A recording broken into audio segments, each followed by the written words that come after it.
j'ai découvert il y a à peu près une vingtaine d'années, en plongeant par hasard un bras mort du Rhône, où j'ai vu un trou en fait, dans la berge, d'où s'échappaient des petits sédiments. Par réflexe, j'ai mis la tête sous l'eau. Je suis tombé donc, face à face avec un castor en milieu de journée. Donc ça, c'est ma première rencontre et j'ai cherché à en savoir plus sur lui, à le filmer, et puis c'est un animal qui reste discret. Il diversifie en fait l'habitat en amenant du bois dans l'eau. En fait, il fait des micro-habitats pour la petite faune. Et puis surtout, il a un rôle important au niveau des sécheresses, puisque s'il n'y a plus d'eau du tout, forcément tous les habitants vont disparaître. Alors que là, il a plutôt tendance à retenir l'eau et donc la faire durer dans le temps. Donc oui, il est hyper important et donc forcément, là où il s'installe, on sait que c'est très positif pour l'environnement. Oui, autour de Montpellier, ce n'est pas des grosses populations.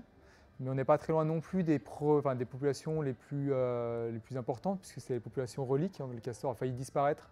Il ne restait plus qu'un peu moins d'une centaine d'individus dans le département du Gard.